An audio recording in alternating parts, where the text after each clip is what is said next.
Carson. Carson. Carson.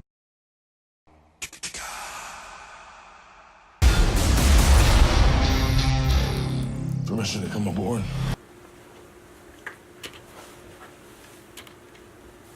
Aquaman is an anomaly to me. Its story and acting is weak. It feels like an action-adventure movie from the 80s with one-liners and cheesy fights. Yet, it's also the most fun I've had in a movie theater this year. It's one of the most entertaining movies I've watched in 2018 for some reason. And Aquaman rocks, honestly. Jason Momoa plays the titular character, and nobody has as much fun as he does playing their superhero. My man. He yells and whoops as he jumps out of planes. He throws his trident with such aggressiveness. I think he thinks he is Aquaman. A lot of the side characters, Volko, Mera, Orm, even Black Manta, they all could have been played by anybody. There was no real characterization given to them. It was kind of disappointing. Atlantis itself felt inhabited, and that was really cool to see a giant Atlantis that was full of colors and lights, technology, people. I never really thought I would see or be interested in Atlantis on this scale. So that was great. During the action sequences, there was a lot of spinning with the camera. Yeah, every fight, I think it rotated around the characters, and that got old pretty fast. As far as the villains go, Orm was okay, played by Patrick Wilson. He served his purpose.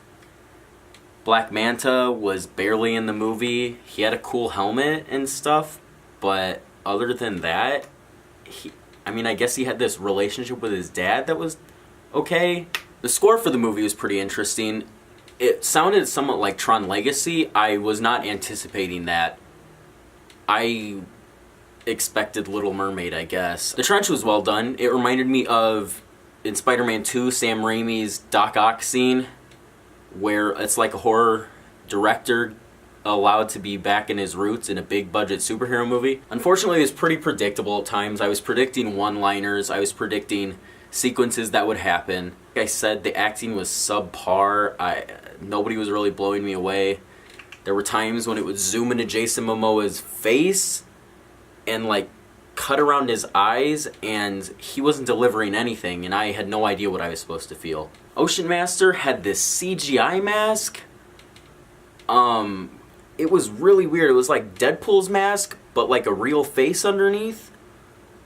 It would move. I had no idea. Other than that, the CGI was pretty good. It was 70% good, 30% bad. Aquaman was fun. I had fun.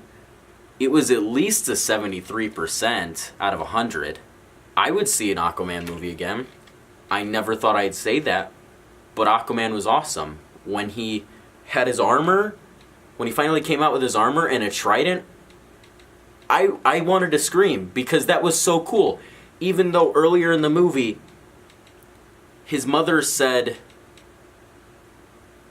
this stupid tears line. I can't even say it. You just have to see it. It's kind of absurd.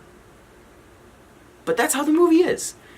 It's almost like James Wan took Aquaman's cheesiness and his weird Atlantean lore and just gave it a shot of superhero movie 2010 style, and it somehow worked out. If this is where DC is heading with their superhero movies, honestly, I don't see a problem with it. If this is how Shazam turns out, I will end up liking Shazam, and who cares about Shazam?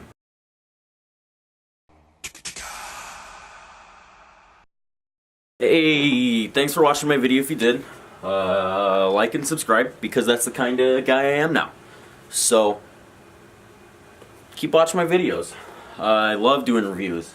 And if anybody wants me to review their movie early, I will do that for you. Be great. I like watching movies.